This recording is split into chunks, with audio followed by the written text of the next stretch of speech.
The finale of GTA 5's story forces you to make a choice. Either you kill Trevor, kill Michael, or save the two of them by killing off Steve Haynes and Devin Weston. Most people pick Death Wish as it's a more fun mission and means you get to continue playing as Michael and Trevor in free mode. That doesn't mean everyone picks Death Wish. I picked A. Which is what is what? That's where I kill you. That hasn't stopped Rockstar from making the choice for us, as they have left several hints that confirm what most of us all believe to be true. That ending C is the canon ending. And today I've compiled all the evidence, at least all the evidence I can find, that proves that Death Wish is canon. But before we can get into the hints, I've heard people say that Trevor being in the Series A funding heist confirms that he is still alive today, but this heist actually takes place a few months before the events of story mode. In fact, every DLC before gun running takes place roughly half a year before the events of story mode. From gun running onwards, each DLC takes place at the time they were released. So gun running takes place in 2017. Yeah, it's 2017. I can't believe it either. And the contract takes place in 2021. Hey, so this crypto dude, Ben Brooks, he's planning to auction off that NFT at exclusive cocktail event at his place. Moving on, let's prove that Trevor's still alive, as there's actually more evidence for Trevor than Michael, which I find surprising. The hell are you doing? Oh, nothing. Why do you care, huh? In the opening cutscene for the Smuggler's Run DLC, you are greeted with Ron giving you a rundown of the business. It's here where he mentions this. That bastard Trev, my best friend, he's supposed to protect me forever, and he goes all Vinewood on me.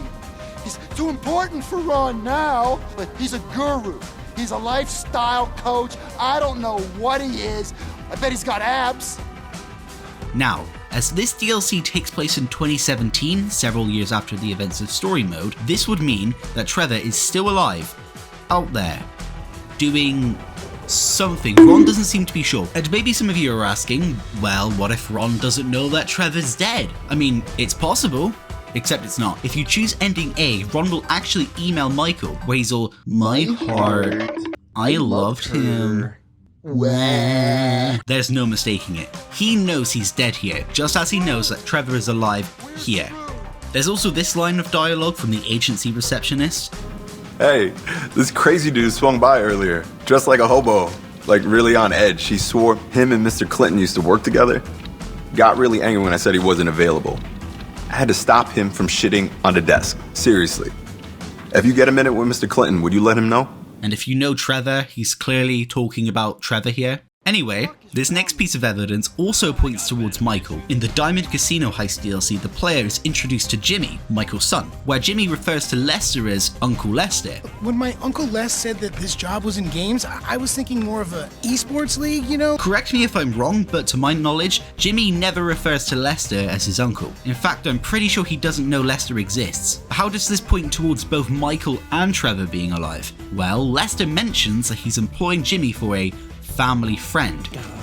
He's a family friend. I give him a week tops. Oh, friend! It would be silly to think that Lester's just doing this out of the kindness of his heart. He's alive, and Michael pestered Lester to do this for him. But how does this point towards Trevor as well? Well, if you choose ending A, Jimmy will call Michael being like, my heart, I love him. Hello. Uncle T, Dad. I just heard he's not gonna bother us anymore. We're safe. Uncle T, he was a good guy. No, he wasn't. He was dangerous. Uncle T? Did you do it? Did you, Dad? Uncle T wanted to kill all of us, Jim. He wasn't well. Uncle T? Man, fuck! And from then on, Jimmy refuses to talk to Michael, or hang out with him, or have any involvement with him. So it wouldn't make sense for Jimmy to then work for one of Michael's friends, who he doesn't even know. I know this one's a bit of a stretch, but I thought I'd mention it. Not that I really need more evidence in the case of Trevor, but back onto Michael. In the Contract DLC, there's this line of dialogue from Franklin to the player. Man, shit, I know one of the producers around here. I hope his ass ain't at work today. The only dude that he could be referring to is Michael. Are you telling me Franklin just so happens to know another producer who works there? No, he orchestrated it. Michael, is that you? You come into my house, take my money, and nail my wife? Are you fucking...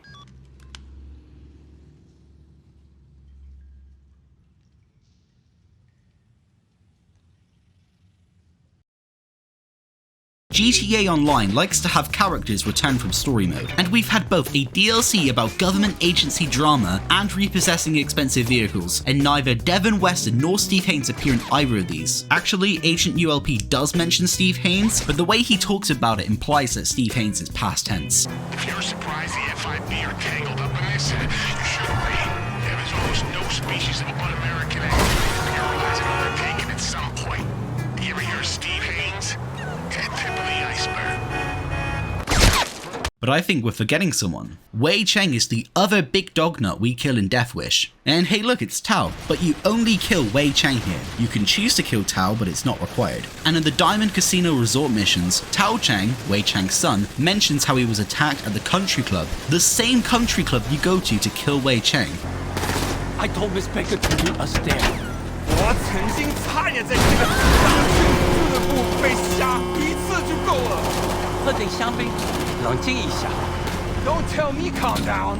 至少那里有健身房。 And we know that Franklin survived till present day as he appears online, so Franklin must have just been less bloodthirsty and killed Wei Cheng and a couple of his goons, leaving his son, Tao Cheng, to survive. Thank you very much for watching, and goodbye.